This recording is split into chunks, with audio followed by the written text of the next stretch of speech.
Maman, débrouille-toi. Ce n'est pas mon problème. Tu es complètement malade, a dit ma propre fille avant de me raccrocher au nez. J'ai fixé mon téléphone, tenant fermement un ticket de loterie gagnant de 220 millions d'euros, et j'ai souri.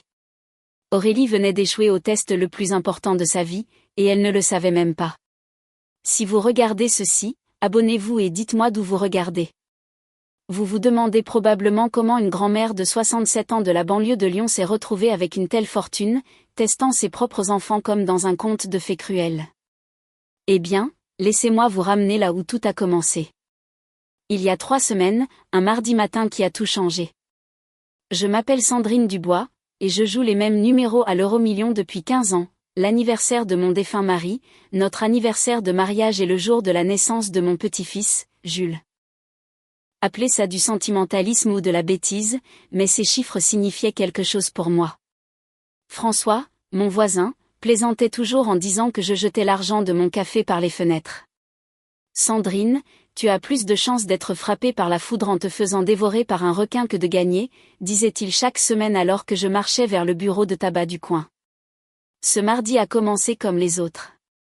Je buvais mon café, regardant les infos quand ils ont annoncé les résultats du tirage.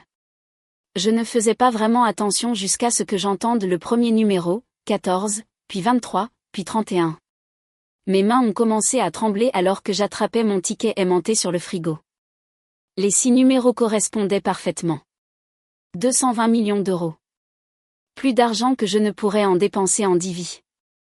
Mon premier instinct a été d'appeler Damien, mon fils, puis Aurélie, ma fille, et enfin le petit Jules. Enfin, plus si petit que ça. À 20 ans, je voulais partager ce miracle avec les gens que j'aimais le plus. Mais quelque chose m'a retenu. Peut-être était-ce le souvenir de Noël dernier, quand Aurélie avait fait cette remarque sur le fait qu'elle toucherait enfin un héritage décent quand la vieille casserait sa pipe. Peut-être étaient-ce les allusions constantes de Damien sur le fait que je devrais vendre ma maison car elle était trop grande pour une seule personne. Ou peut-être était-ce une pure intuition. Mais j'ai décidé d'attendre. Pendant 3 semaines, j'ai gardé le secret. J'ai rencontré des avocats, des conseillers financiers, mis en place des fiducies. J'ai tout planifié soigneusement. Et puis j'ai décidé de mener une petite expérience. Si mes enfants m'aimaient vraiment, ils m'aideraient quand j'en aurais le plus besoin, n'est-ce pas? Même s'ils pensaient que je n'avais rien à donner en retour. Le test était simple. J'allais appeler chacun de mes enfants, leur dire que j'avais besoin d'aide pour payer mes médicaments pour le cœur, non remboursés par la Sécu, et voir ce qui se passerait. L'histoire des médicaments n'était pas entièrement fausse. Je prends des pilules pour le cœur, et les nouveaux traitements sont chers.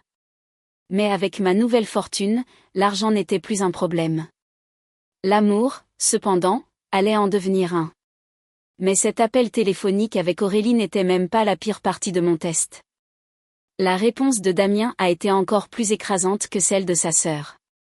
Quand je l'ai appelé avec la même histoire sur le besoin d'aide pour les frais médicaux, il ne m'a même pas laissé finir d'expliquer. « Maman, je ne peux pas continuer à cautionner ce comportement », a-t-il dit, utilisant ce ton condescendant qu'il avait perfectionné depuis qu'il était devenu directeur d'agence bancaire. « Tu dois apprendre à vivre selon tes moyens. » Cautionner ce comportement. J'ai failli rire. La femme qui les avait élevés, lui et sa sœur, seuls après la mort de leur père, qui avaient fait des doubles services à la brasserie pour payer leurs études supérieures, se faisait sermonner sur la gestion de l'argent par un homme dont j'avais discrètement remboursé les prêts étudiants il y a 5 ans. Damien, je ne demande pas grand-chose, juste assez pour couvrir mes médicaments jusqu'à ce que ma pension de retraite arrive. J'ai gardé ma voix stable, bien qu'à l'intérieur je faisais déjà le deuil du fils que je croyais connaître. Écoute, maman, c'est exactement ce dont Aurélie et moi parlions. Tu vieillis, et il est peut-être temps d'envisager des changements. As-tu regardé ces EHPAD dont nous avons parlé? Ils gèrent tous tes médicaments, tes repas, tout. Aurélie et moi parlions, donc mes enfants discutaient de mon avenir dans mon dos. Quelle attention de leur part. Laisse-moi y réfléchir, ai-je dit, bien que j'en ai déjà assez entendu. Mais Damien n'avait pas fini sa leçon. Et maman, je vais devoir bloquer ton numéro pendant un moment. Aurélie pense que nous sommes trop mous. Et peut-être qu'elle a raison. Parfois, un amour sévère est ce dont les gens ont besoin pour affronter la réalité. La ligne a coupé. Mon propre fils venait de me bloquer plutôt que d'aider avec une ordonnance. Je me suis assise dans ma cuisine, la même cuisine où j'avais bandé les genoux écorchés de Damien et l'avais aidé avec ses devoirs, où j'avais célébré les bonnes notes d'Aurélie et l'avais réconforté pendant son divorce. Le ticket de loterie était toujours sur mon frigo, valant plus que tout ce quartier. Et mes propres enfants voulaient m'expédier en maison de retraite plutôt que d'aider pour des médicaments. Mais Jules, mon petit-fils Jules, avait toujours été différent. C'était le fils d'Aurélie, mais d'une manière ou d'une autre, il n'avait hérité d'aucun de ses traits égoïstes. C'était celui qui appelait juste pour prendre de mes nouvelles, qui se souvenait de mon anniversaire sans les rappels Facebook, qui me serrait encore fort dans ses bras quand il me rendait visite. Sûrement, il réussirait ce test. J'ai composé son numéro avec des doigts tremblants. Il a répondu à la deuxième sonnerie et je pouvais entendre le bruit de la circulation en arrière-plan. « Mamie Sandrine, qu'est-ce qu'il y a ?» Sa voix était chaleureuse, sincèrement heureuse de m'entendre. « Jules, mon chéri, je déteste te déranger, mais je suis dans une situation délicate. » J'ai expliqué la même histoire concernant le besoin d'aide pour les frais de médicaments. Il y a eu une pause et mon cœur a commencé à se serrer. Puis il a dit les mots qui ont tout changé. « De combien as-tu besoin ? J'ai environ 500 € d'économie et je peux descendre ce week-end. Ça va ? Tu as besoin que je t'emmène chez le médecin ? 500 €. C'était probablement chaque centime qu'il avait économisé grâce à son job étudiant à la librairie universitaire. Il m'offrait tout son fonds d'urgence sans hésitation. Et il voulait faire 600 km juste pour vérifier que j'allais bien. « Oh, mon trésor, je ne pourrais pas prendre ton argent, » ai-je dit, les larmes coulant sur mon visage. « Mamie, tu ne m'as jamais rien demandé, jamais. Si tu as besoin d'aide, j'arrive. » Pas de discussion. Après avoir raccroché, je savais ce que je devais faire. Jules avait réussi le test haut la main. Mais sa mère et son oncle, eux, étaient sur le point d'apprendre une leçon très coûteuse sur la loyauté familiale. Ce week-end-là, j'ai acheté une nouvelle voiture à Jules. Vous auriez dû voir la tête d'Aurélie quand elle est entrée dans mon allée dimanche après-midi et a vu la Volkswagen Golf neuve argentée garée à côté de ma vieille Clio. Jules était en train de la laver dans l'allée, souriant jusqu'aux oreilles. « À qui est cette voiture ? » a demandé Aurélie, sortant de sa Mercedes dont je savais pertinemment qu'elle était en retard sur les paiements de leasing. « C'est la mienne » a crié Jules, lâchant l'éponge pour venir me faire un câlin. « Maman, mamie me l'a achetée. Tu te rends compte ? » J'ai regardé le visage d'Aurélie passer de la confusion à la suspicion, et enfin à la colère. Son brushing blond parfait ne bougeait pas avec le vent. La laque fait des miracles. « Maman, on peut parler ? » La voix d'Aurélie était tendue. À l'intérieur, maintenant. Damien est arrivé juste au moment où nous entrions, et j'ai pu le voir analyser la scène. Son visage a traversé le même voyage émotionnel que celui de sa sœur. Nous nous sommes réunis dans mon salon, la même pièce où Damien et Aurélie avaient joué avec leurs jouets il y a 30 ans. Aurélie s'est perchée sur le bord de mon canapé comme si elle avait peur qu'il contamine sa robe de créateur. « Où as-tu trouvé l'argent pour une voiture ? » a exigé Damien, étant entré sans frapper. « La semaine dernière, tu nous appelais en suppliant pour de l'aide avec tes ordonnances. » Je suppliais ? J'ai penché la tête, sincèrement curieuse de son choix de mots. Je pensais que je demandais simplement assistance à mes enfants. Quelle idiote je fais. Ne joue pas à ça, maman, a claqué Aurélie. Combien a coûté cette voiture ? 25 000 ? 30 000 ? D'où vient cet argent ? Je me suis installée dans mon fauteuil préféré, celui que leur père m'avait offert pour nos 20 ans de mariage. Eh bien, j'ai décidé de ne pas acheter mes médicaments pour le cœur ce mois-ci. Apparemment, les voitures pour les petits-fils aimants sont plus importantes que de faire battre ce vieux cœur. Aurélie a halté. Maman, c'est de la folie. Tu ne peux pas arrêter ton traitement. Oh, maintenant tu t'inquiètes pour ma santé. Quelle attention. J'ai gardé ma voix douce. Mais je pouvais voir Damien saisir mon sarcasme. C'est insensé, a murmuré Damien en passant ses mains dans ses cheveux clairsemés. Jules, viens ici. Mon petit-fils est apparu dans l'encadrement de la porte, toujours rayonnant. À 20 ans, il avait les yeux sombres de sa mère, mais heureusement pas son cœur égoïste. Jules, tu ne peux pas accepter cette voiture, a dit Damien fermement. Ta grand-mère ne réfléchit clairement pas bien. Elle a arrêté son traitement pour t'acheter une voiture. Ce n'est pas de l'amour. C'est de la sénilité. Tonton Damien, de quoi tu parles? Jules avait l'air sincèrement confus. Mamie va bien. On a eu une super discussion hier sur la fac, mon boulot, tout. Elle a plus toute sa tête que nous tous réunis. Fils, ta grand-mère nous a appelés la semaine dernière en suppliant pour de l'argent, est intervenue Aurélie. Maintenant, soudainement, elle a 30 000 € pour une voiture. Quelque chose ne colle pas. L'expression de Jules a changé et j'ai pu le voir assembler les pièces du puzzle. Ce garçon était intelligent. Boursier à l'université de Lyon, étudiant en commerce. Il a regardé sa mère, puis son oncle, et j'ai vu la compréhension naître dans ses yeux. Tu les as appelés pour demander de l'aide? M'a-t-il demandé doucement. Je l'ai fait. Je leur ai dit que j'avais besoin d'aide pour les frais de mes médicaments. Et qu'est-ce qu'ils ont dit? Damien et Aurélie ont soudainement trouvé le tapis très intéressant. Le silence s'est étiré jusqu'à ce que Jules le remplisse. Ils ont dit non, n'est-ce pas? Ma propre mère et mon oncle ont refusé de t'aider avec les médicaments dont tu as besoin pour rester en vie. Écoute Jules, ce n'est pas si simple, a commencé Damien. Mais Jules a levé la main. Mais quand moi j'ai proposé d'aider, tu m'as acheté une voiture à la place.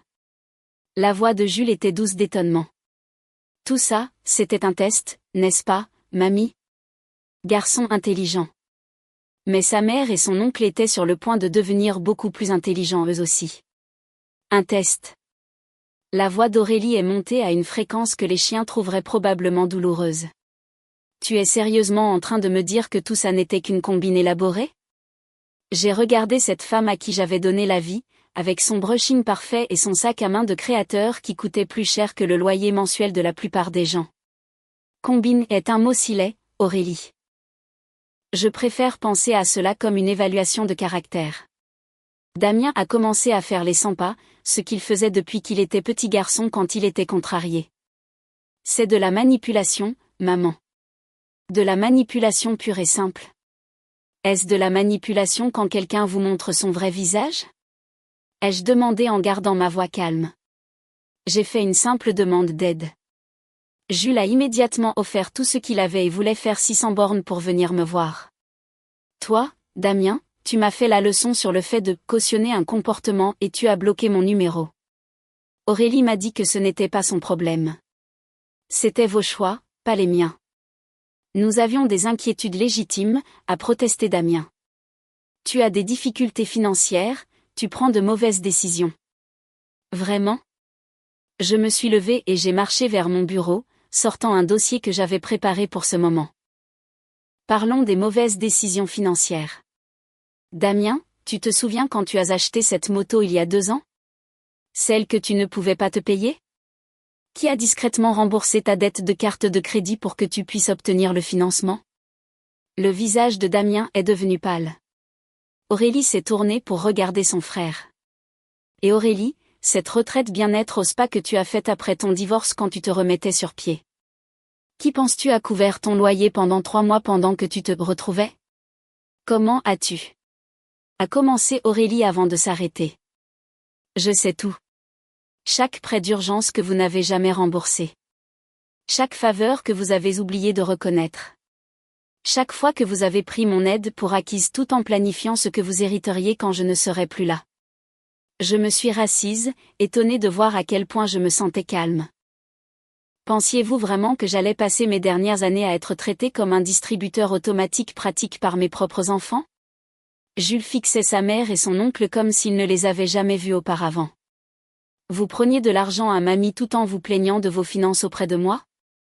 Tout en me disant que vous ne pouviez pas m'aider pour mes livres de cours parce que les temps étaient durs? C'est différent, a dit Aurélie faiblement. En quoi est-ce différent? Nous sommes des adultes avec des responsabilités. Tu es un étudiant. Jules a secoué la tête avec dégoût. Non, maman. Je suis un étudiant avec un job à temps partiel et une grand-mère qui m'a appris la valeur du travail pour obtenir ce que l'on veut. Contrairement à certaines personnes. Aurélie pleurait maintenant, mais je soupçonnais que c'était des larmes de frustration, pas de remords. Maman, je m'excuse si nous avons semblé ingrats, mais tu dois comprendre notre position. Je suis une mère célibataire. Damien a ses propres dépenses. Vous avez des goûts de luxe avec un budget d'étudiant, ai-je dit simplement.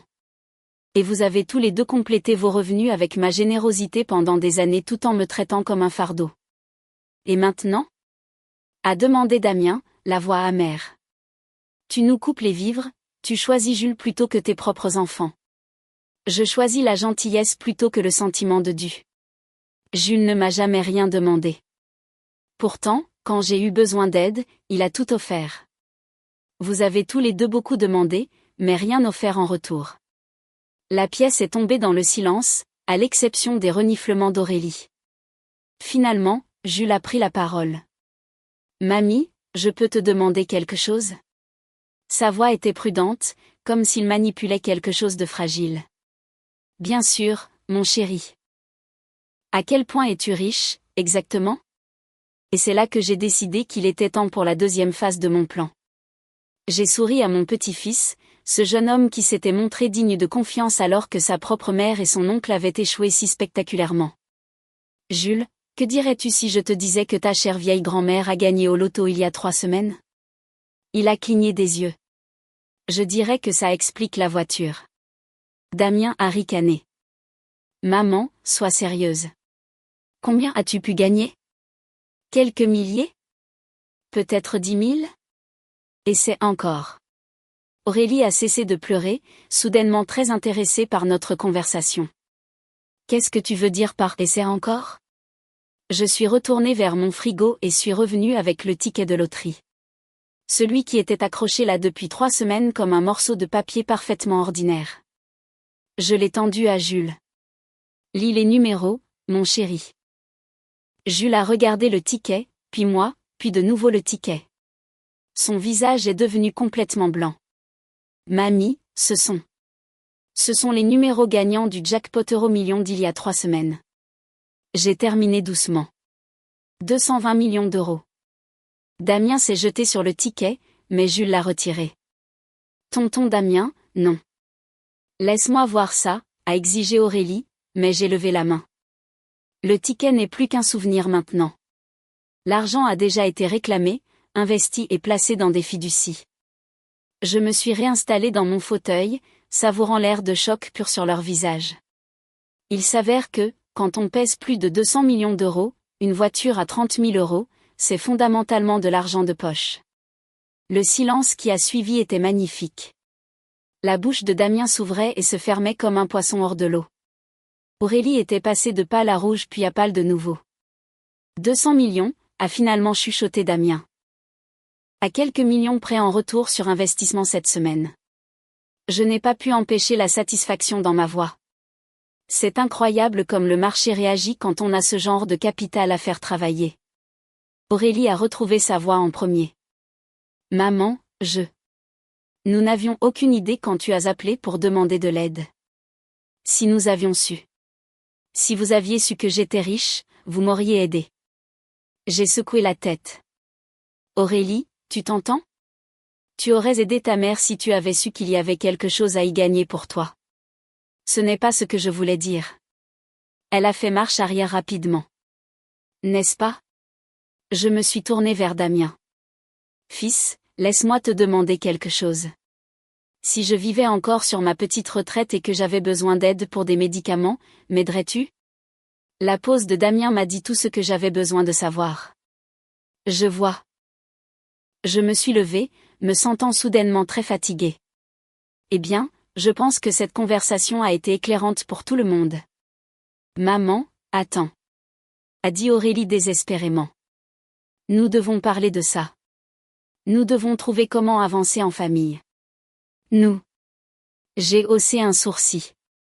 Aurélie, il y a 20 minutes, tu m'as raccroché au nez quand j'avais besoin d'aide. Damien a bloqué mon numéro. Maintenant tu veux parler de famille? Jules fixait toujours le ticket de loterie comme s'il pouvait disparaître. Mamie, je ne peux pas accepter cette voiture. Pas si. Je veux dire, c'est trop. Et c'était précisément pour cela que ce jeune homme allait devenir mon seul héritier. Mais Damien et Aurélie étaient sur le point de découvrir à quel point leur avidité était devenue coûteuse. Jules, mon chéri, tu m'as offert tout ce que tu avais quand tu pensais que j'avais besoin d'aide, ai-je dit en tendant la main pour presser la sienne. Cette voiture n'est pas de la charité. C'est un cadeau de remerciement de quelqu'un qui peut enfin se permettre de dire merci correctement. Damien avait dépassé le stade du choc pour entrer dans ce que je ne pouvais décrire que comme du désespoir. Maman, je sais qu'on a mal géré ça, mais on est une famille. On peut arranger les choses. Le pouvons-nous? Je l'ai regardé fixement. Damien, au cours des 3 semaines depuis que j'ai gagné cet argent, combien de fois as-tu appelé juste pour prendre de mes nouvelles? Combien de fois Aurélie l'a-t-elle fait? Ils ont échangé des regards. On a été occupés, a dit Aurélie faiblement. Mais Jules m'a appelé 2 fois cette semaine, juste pour bavarder. Pour me parler de ses cours, demander des nouvelles de mon jardin, voir si j'avais besoin de quelque chose. Je me suis tournée vers mon petit-fils. Et quand j'ai dit que j'avais besoin d'aide, qu'as-tu fait? J'ai proposé de descendre immédiatement, a dit Jules doucement. Avec tes derniers 500 €, ai-je ajouté. Pendant ce temps, ta mère et ton oncle, que j'ai aidé financièrement pendant des années, m'ont dit de me débrouiller seule et ont suggéré de me placer en EHPAD. Damien a passé ses mains dans ses cheveux à nouveau. D'accord. Oui, on a fait des erreurs, mais tu dois comprendre la position dans laquelle on était. L'argent est serré pour nous deux. Aurélie gère sa vie de mère célibataire. J'ai mes propres factures.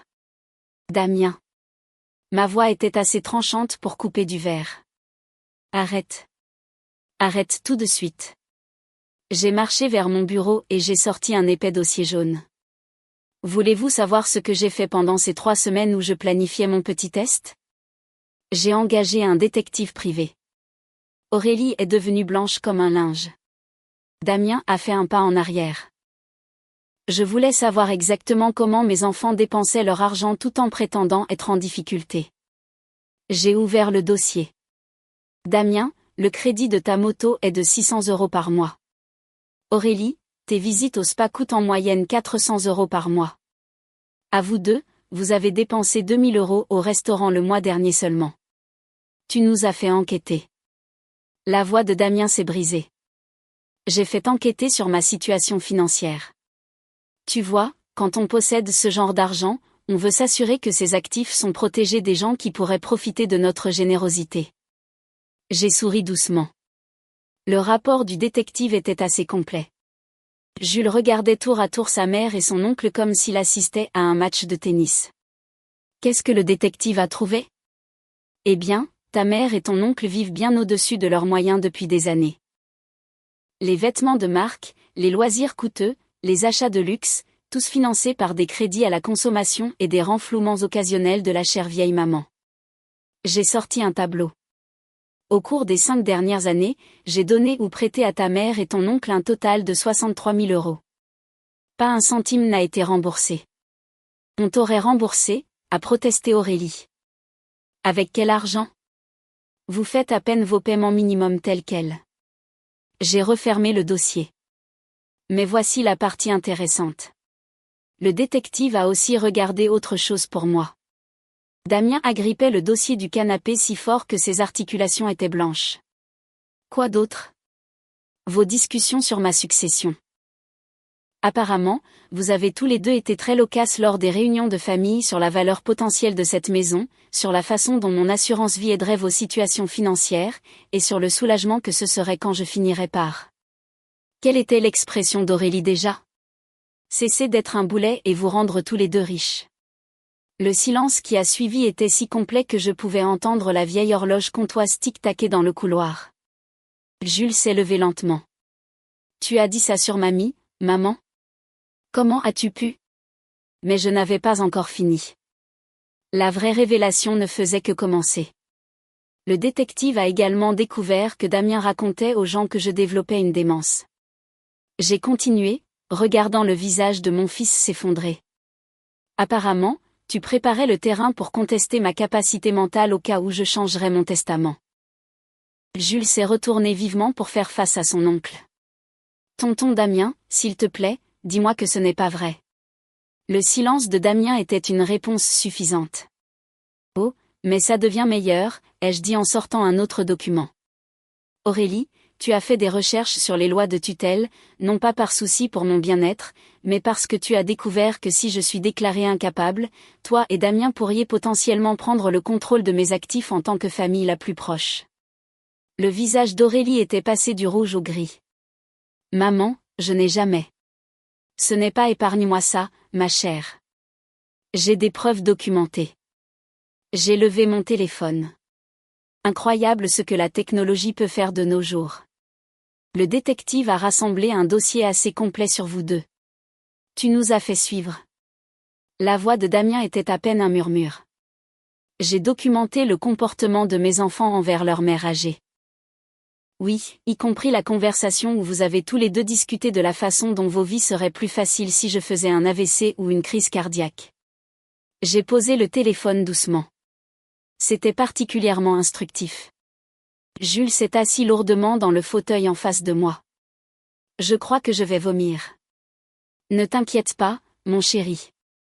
La bonne nouvelle est que ton héritage est en sécurité. Je lui ai souri.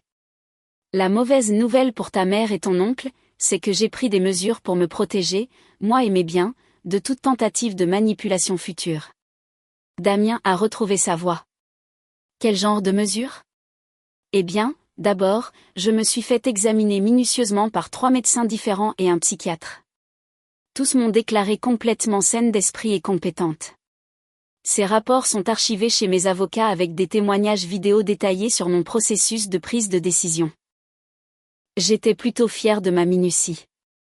Deuxièmement, j'ai restructuré toute ma succession. Jules est maintenant mon seul héritier. Aurélie a émis un son comme un animal blessé. Et troisièmement, ai-je continué, appréciant leur horreur. J'ai décidé de m'amuser un peu avec ma nouvelle richesse. Damien, Aurélie, vous allez tous les deux expérimenter directement ce que ça fait de tout perdre. Qu'est-ce que tu veux dire ? A demandé Aurélie, bien que je puisse voir qu'elle se doutait déjà. Vos créanciers ont reçu des appels téléphoniques très intéressants ce matin. La couleur a quitté les visages de mes 2 enfants si rapidement que j'ai cru qu'ils allaient s'évanouir. Maman, qu'est-ce que tu as fait ? J'ai payé toutes vos dettes, ai-je dit simplement. Le crédit moto de Damien, les crédits conso d'Aurélie, vos 2 leasings de voiture, tout. Aurélie a attrapé le bras de Damien. Attends, c'est une bonne nouvelle, non ? Maman, merci. Oh, je ne les ai pas payés comme des cadeaux, ma chère.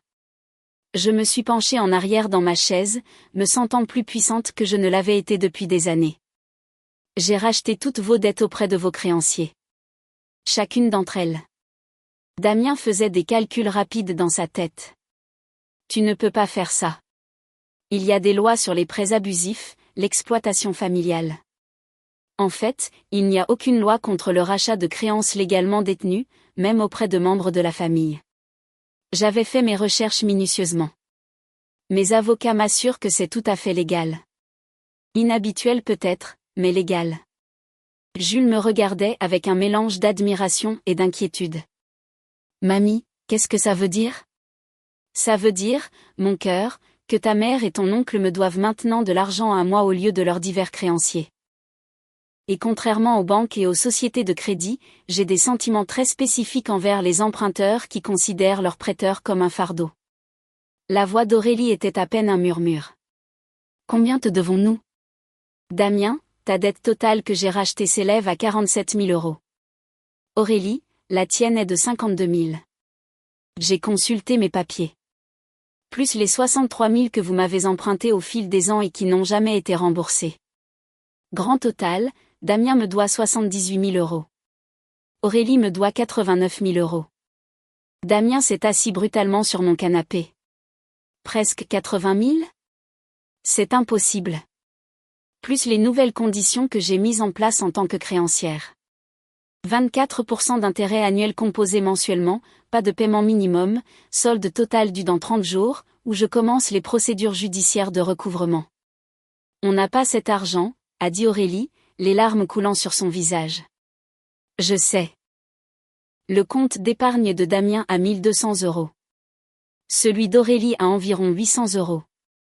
J'avais fait mes devoirs, ce qui nous amène à vos options. Quelles options ?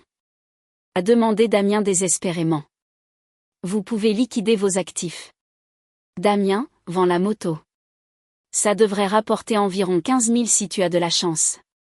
Aurélie, vend ta voiture et achète quelque chose de moins cher. Ça pourrait économiser 10 000. Vous pouvez tous les deux prendre un deuxième emploi. Je comptais les éléments sur mes doigts. Ça pourrait couvrir peut-être un tiers de ce que vous devez. Il doit y avoir un autre moyen, a supplié Aurélie. En fait, il y en a un. J'ai souri doucement. Vous pouvez demander de l'aide à la famille. Après tout, la famille se soutient mutuellement, non ? C'est ce que vous m'avez dit que je devrais faire. L'ironie n'a échappé à personne dans la pièce. Maman, s'il te plaît. La voix de Damien s'est brisée. Je sais qu'on a merdé. Je sais qu'on t'a maltraité.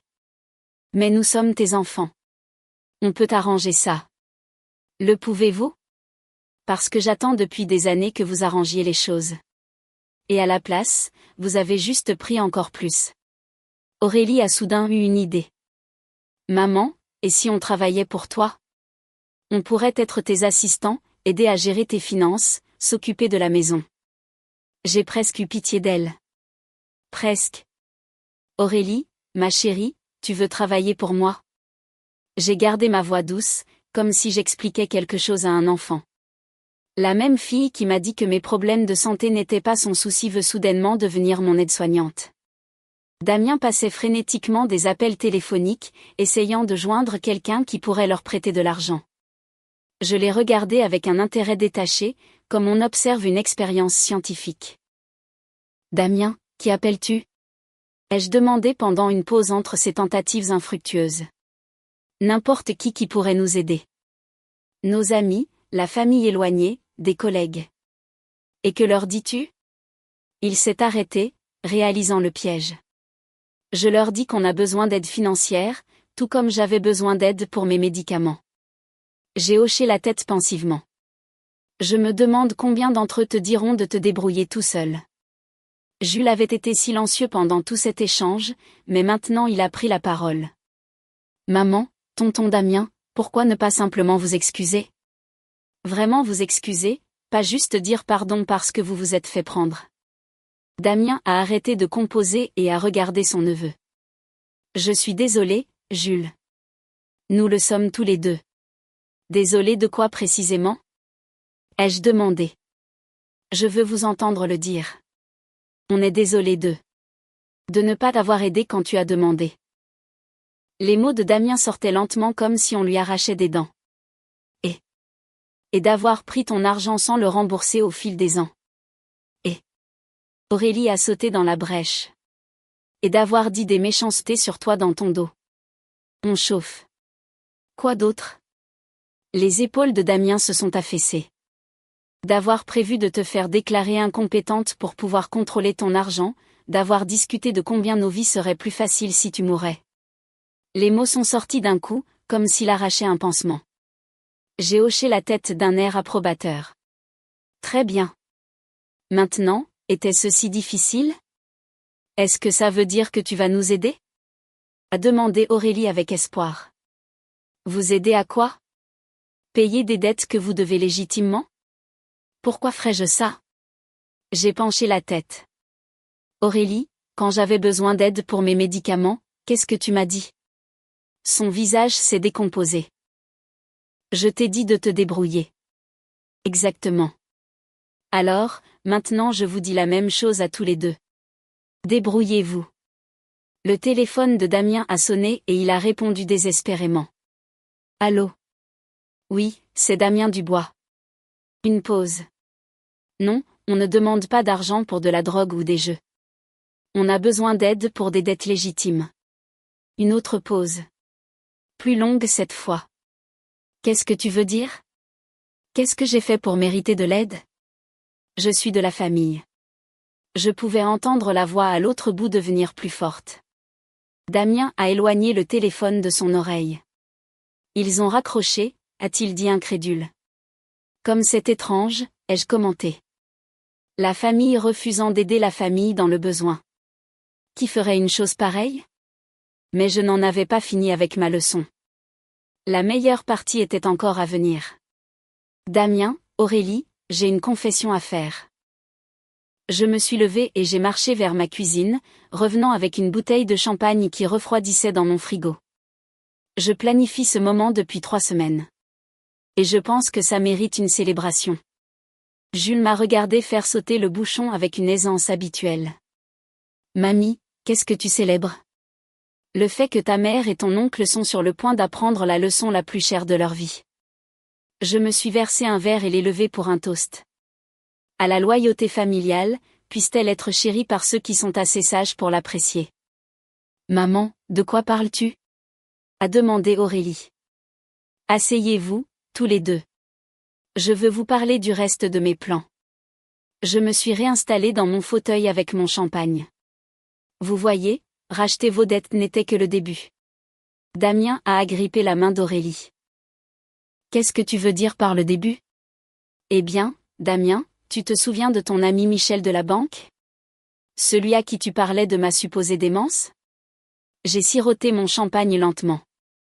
Il s'avère que Michel a fait des recherches sur mes finances quand il a entendu que tu pourrais avoir besoin d'aide pour des procédures de tutelle. Damien est devenu immobile.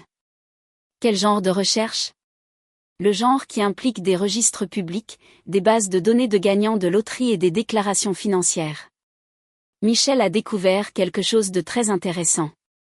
J'ai fait une pause pour les faits. Il a découvert mon gain au loto.